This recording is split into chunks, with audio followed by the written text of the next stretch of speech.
Ini paling banyak ditanyakan oleh pemohon merek atau pelaku usaha ya. Bagaimana cara mengecek merek yang sudah dia gunakan ini sudah terdaftar atau belum di DJKI? Rangemart. Ya, bagaimana cara mengecek merek yang sudah dia gunakan ini sudah terdaftar atau belum di DJKI? Nah, itu ya. Bagaimana cara mengeceknya? Nah, cara mengeceknya adalah dengan membuka website Pangkalan Data Kekayaan Intelektual Indonesia ya. Jadi silahkan ketik atau buka laman web browser ya. Bisa Google atau yang lain. Nah, ketik pdki-indonesia.dgip.go.id atau ketik aja Pangkalan Data Kekayaan Intelektual Indonesia, DJKI. Nah, nanti muncul, silahkan diklik. Masukkan merek yang mau kita daftarkan apa ya. Jadi database untuk pengecekan merek ada di Pangkalan Data Kekayaan Intelektual yang dikeluarkan oleh DJKI di bawah Kementerian Hukum ya. Jadi bukan di tempat lain. Karena ada beberapa yang bertanya ya ke Rangemart itu, saya sudah cek merek saya, ternyata sudah ada yang daftar, sudah ada yang pakai gitu ya. Saya sudah cek merek saya, ternyata sudah ada yang pakai begitu. Nah, kita tanya, ceknya di mana? Ceknya di Instagram gitu ya, di marketplace. Nah, itu keliru. Pengecekan merek itu sudah terdaftar atau belum bukan di marketplace ya atau media sosial seperti Instagram, Facebook dan lain sebagainya ya, tapi ngeceknya di Pangkalan Data Kekayaan Intelektual Indonesia yang dikeluarkan oleh DJKI. Nah, itu database merek bisa dicek di situ. Nah, silahkan masukkan nama merek yang mau kita daftar, kemudian nanti diklik dan akan muncul merek-mereknya yang sudah terdaftar. Nah, nanti akan muncul banyak ya. Nah, bagaimana cara melihatnya? Nah, ini pertanyaan lanjutannya.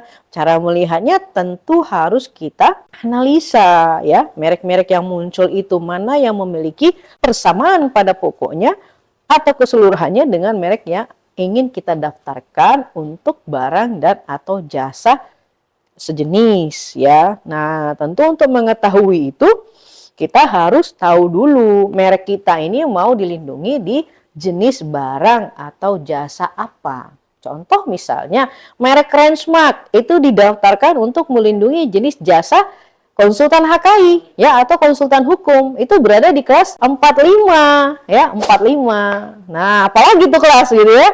Nah, kemudian merek Rangemart mau dilindungi di jenis barang minuman kopi. Nah, minuman kopi itu ada di kelas 30. Kemudian merek Rangemart nggak hanya untuk minuman kopi, juga menyediakan tempat minum ya, coffee shop. Nah, istilah kerennya ya, atau bahasa Indonesianya kedai kopi lah ya, atau kafe begitu. Nah, itu masuknya di kelas 43.